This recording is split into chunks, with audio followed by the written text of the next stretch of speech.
Bwana Yesu asifiwe sana. Ninakusalimu kupitia jina la Yesu Kristo wa Nazareti.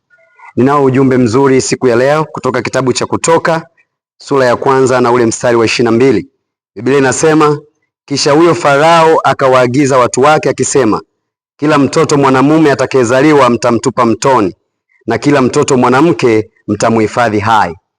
Nina ujumbe mfupi siku ya leo ambao unasema ya kwamba kusudi ulilonalo hakuna kitu cha kulizuia. Tukiangalia mstari kwenye kitabu cha Kutoka, Farao alikuwa ameshaweka uadui na wana wa Israeli, na aliona wanaongezeka na wanakuwa na nguvu nyingi, hivyo akataka kuumaliza uzao wa watu wa Israeli. Ndiposa akasema kwenye mstari ule wa 22 Kutoka 1 ya kwamba kila mtoto mwanamume atakapozaliwa mtamtupa mtoni, maana yake mtamuua na uzao hautaweza kuendelezwa. Lakini Mungu aliwainua watu, tunaangalia kwenye Kutoka sura ya 2, ambao waliwahifadhi hai watoto wanaume, na katika kuwahifadhi hai wakajikuta wamemweka hai mtumishi wa Mungu Musa, ambaye alikuwa na kuja kusababisha ukombozi katika Israeli. Biblia inasema ya kwamba Torati ilikuja kwa mkono wa Musa. Manake mpaka Agano Jipya tunasoma habari za Musa, kwa sababu alikuwa amekusudiwa na Mungu kuwaokoa wana wa Israeli.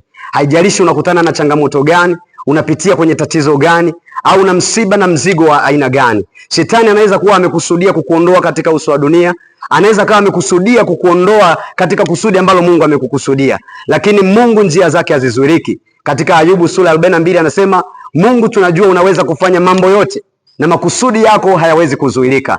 Inawezekana Shetani akajipanga.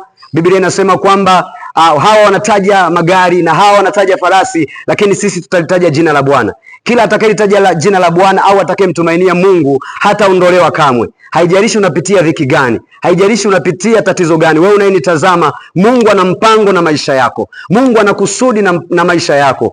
Katika kila ambalo unalipitia, unaliona ni gumu, ni zito, haliwezekani kwa akili za kibinadamu, bado Mungu anakukusudia mawazo mema. Anasema kwenye Yeremia sura ya 29 na mstari wa 11 kwamba nayajua mawazo ninayowawazia si mawazo mabaya, ni mawazo mema ya kuwapa tumaini siku zenu za mwisho. Usikate tamaa, mtegemee Mungu. Kila palipo na mzigo au palipo na uzito, Mungu atafanya njia. Mungu akubariki sana na akupe neema yake katika jina la Yesu. Amen.